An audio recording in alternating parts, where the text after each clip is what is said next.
I've really been talking to the Lord a lot lately about how sad I feel that there are people who don't know Jesus, that are still living,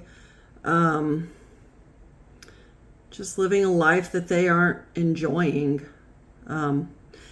He's been helping me remember a lot about the way my life used to be, a lot about the way I used to feel. My blog post today is called I Remember, because it's important that I remember who I used to be, how it used to feel to live without the Lord. I don't remember and look back in longing. I'm not going to look back in longing and turn into a pillar of salt. That's not what it means whenever I say that I'm looking back and remembering. I remember how miserable I was and how I wanted everybody around me to be miserable too. I was so angry all the time. I had so much pain and hurt deep down inside of me, and I didn't really know what to do with it. I went to church because that's what the world tells you to do. They tell you to go to church because that'll help. And I don't really feel like going to church fixed anything, because I didn't necessarily know what I was looking for. I couldn't really ask the questions that I needed answers to. I wasn't really able to be myself, to learn about why I was going through the things that I was going through, why I had so much chaos and turmoil just churning inside of me constantly. I feel sad that there are people who still have all that pain and anger and self-pity and rage, depression, suicide inside of them still. In my blog, I wrote about a time that Jesus did meet me. He showed up to the church that I was going to at the time. It was a night that the church I went to at the time, they did one Sunday evening a month was just set aside for an hour of worship. And I love worship. I love worshiping the Lord. I love music. I love just pouring out my heart to the Lord because of the gratitude that I feel for him. But I wasn't where I am now. This particular time was in 2020. It was years ago, even before my deliverance. And I'd been diligently seeking him, just trying to get to him, doing everything that I knew to do, everything that the world and the church tells you to do. But I was trying to get to him. And I was standing there in this dark room with this worship music playing. And Jesus came there for me that day. I truly believe that he was there for me. Jesus will meet us where we are at any time. But this day, I remember just being completely vulnerable and genuine and just wanting him more than anything. I wanted to stop feeling so horrible and miserable and angry and just hurt all the time. And I remember just crying and him being right there in my face. And I said, I'm afraid you're going to hurt me the same way my parents did. And I was probably 40 years old at the time, yet I was still so hurt and bothered by things that happened to me when I was a kid.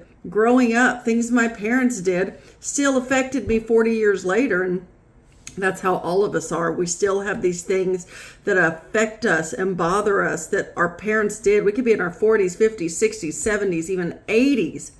And if we haven't been able to heal, give Jesus these things, then those are still things we're carrying around. And I said, I'm afraid you're going to hurt me the way my parents did.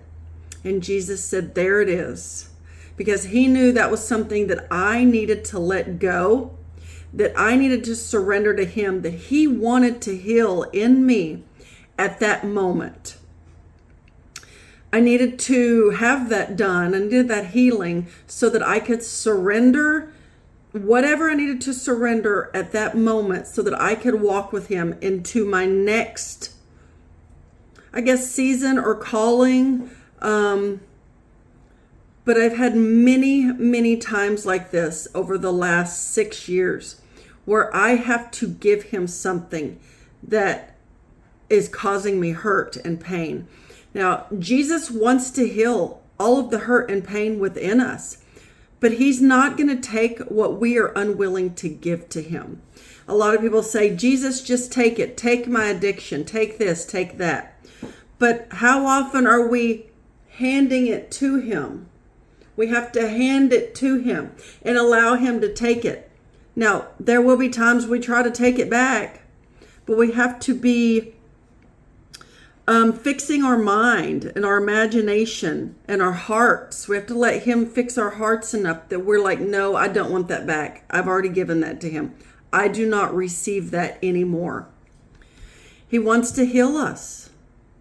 Now, that's not to say I'm not going to have more of these moments. That's not to say that I'm completely clean, completely fixed, that I'm not going to have to give him more in the future.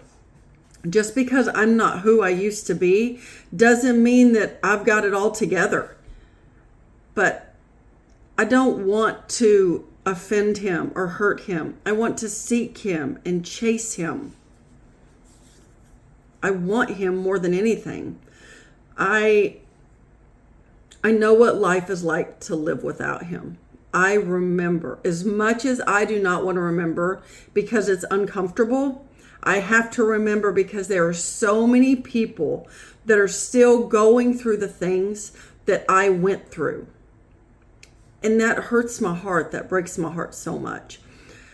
I talked to my pastor, Pastor Eddie, about my heart and about how I really, really want to invite people who want to know Jesus, who want the answers, who want to know more.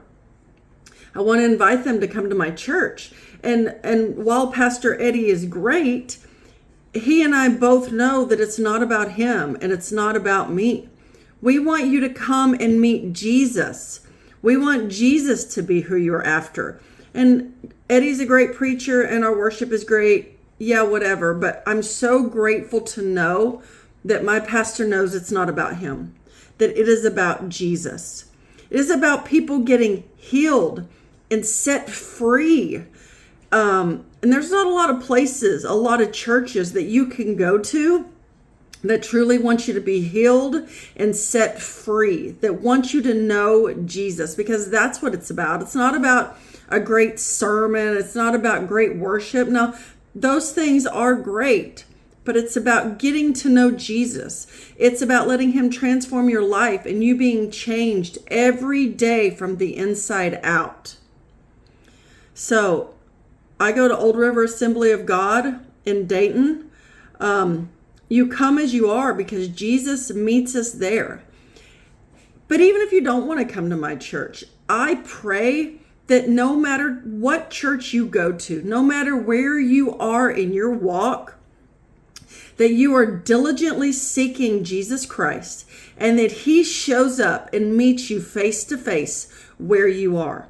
And that you are willing to give him, even if it's just something small, that is really affecting your heart, your mind, and your life. I pray that for you. I want that for you. Sometimes the Lord has to tell me, Jody, fix your face. Why do you look so miserable? I don't know. I don't mean to, because I'm not miserable. I have so much joy now in a way that I never have before. You don't have to live in misery. You don't have to live in pain. You don't have to believe the lies that have been spoken over you and spoken to you. Jesus, he says that you are fearfully and wonderfully made, that before you were formed, he knew you. He wants you. He willingly went to the cross and died so that you could live an abundant life. Not abundance in a worldly sense, because when I was living for the world, I wasn't living in abundance. I was pretty unhappy, pretty miserable. It wasn't until I gave up the world that I truly found Christ. I love Jesus. He has changed me. I want you to know Jesus too. I want you to have joy and peace that surpasses all understanding in every circumstance. Our joy and our perspective shouldn't be dictated by our circumstances. We live in a fallen world, and we're always going to have crappy circumstances. Unfortunately, it just is what it is. We won't ever have perfection until we leave this world and we spend eternity with Christ himself. But until then, you can experience him and you can learn so much. And I just want you to know Jesus. I want you to know peace and joy. And yes, Jesus is love, and he wants us to know love. But I think most of us want to be seen. We want to know that we're not alone. We want to know that somebody else understands. We want help. Jesus can do all of those things. Will you let him do all of those things for you? If you have any questions, you can email me at genuinejody@gmail.com. I invite you to my church, Old River Assembly of God in Dayton, Texas, at any time. Come as you are.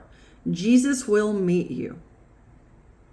My prayer is that you're safe and that you are willing to let go of the lies, of the pain, the misery.